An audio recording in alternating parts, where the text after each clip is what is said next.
जय हिंद। मैं राशि कपूर INN टुडे में आप सभी का स्वागत है।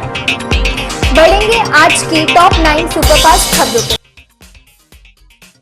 इस हफ्ते के आखिर में सेना के जवान सैन्य कमांडरों की कंबाइंड कमांडर्स कॉन्फ्रेंस में शामिल होंगे।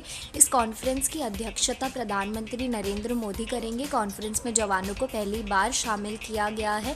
अब तक इसमें सेनाओं के प्रमुख और कमांडर इन चीफ रैंक के अफसर ही शामिल होते थे। दिल्ली नगर निगम के 5 वार्डों के उपचुनावों के नतीजे आ गए हैं। इनमें से 4 वार्डों में आम आदमी पार्टी प्रत्याशियों ने जीत दर्ज की है। सिर्फ एक वार्ड कांग्रेस के खाते में गया है, जबकि भाजपा खाता भी नहीं खोल पाया।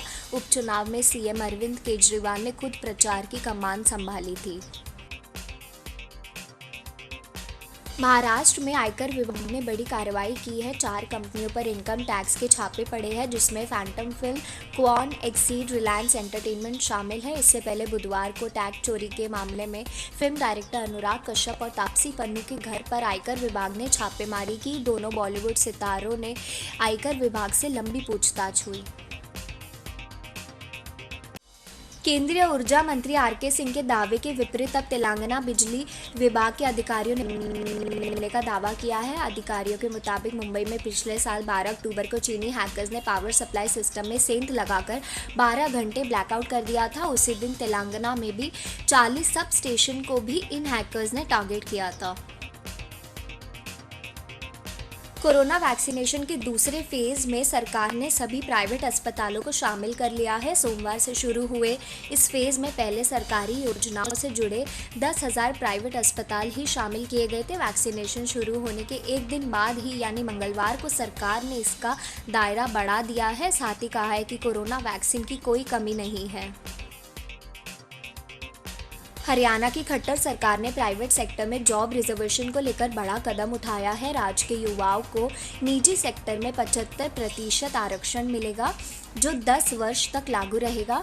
नई रिजर्वेशन पॉलिसी हर कंपनी, फैक्ट्री, औद्योगिक क्षेत्र व अन्य कार्यस्थलों पर लागू होगा। इसमें कार, ट्रैक्टर, बाइक, साइकिल व अन्य औद्योगिक इकाइयां भी शामिल हैं। भारत बायोटेक ने तीसरे चरण के आंकड़े जारी है। कंपनी ने 81% एफिशिएंसी का दावा किया है। कंपनी के मुताबिक 25,800 पार्टिसिपेंट्स को तीसरे फेज में शामिल किया गया था। भारत बायोटेक का दावा है कि UK के कोरोना वायरस स्ट्रेन के खिलाफ कोवैक्सीन 81% तक प्रभावी है। गौरतलब है कि कोवैक्सीन का विकास पूरी तरह से भारत में ही किया गया है। उत्तर प्रदेश के बुलंदशहर में 12 साल की किशोरी पिछले 6 दिनों से लापता थी।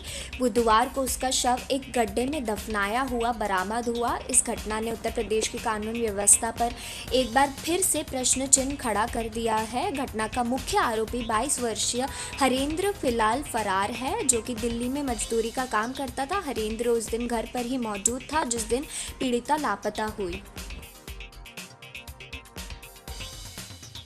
कांग्रेस महासचिव प्रियंका गांधी वाड्रा ने मंगलवार को कहा कि विधानसभा चुनाव के बाद यदि उनकी पार्टी असम में सत्ता में आती है तो संशोधित नागरिकता कानून CAA को अमान्य करने के लिए राज्य में एक नया जाएगा। प्रियंका ने तेजपुर में एक जनसभा के दौरान 5 गारंटी अभियान की शुरुआत की और कहा कि यदि उनकी पार्टी को इस पूर्वोत्तर राज्य में सरकार बनाने का मौका दिया तो पूरे राज्य में गृहिणी सम्मान के रूप में गृहिणियों को हर महीने 2,000 रुपये दिए जाएंगे और सभी परिवारों को 200 यूनिट बिजली मुफ्त दी जाएगी।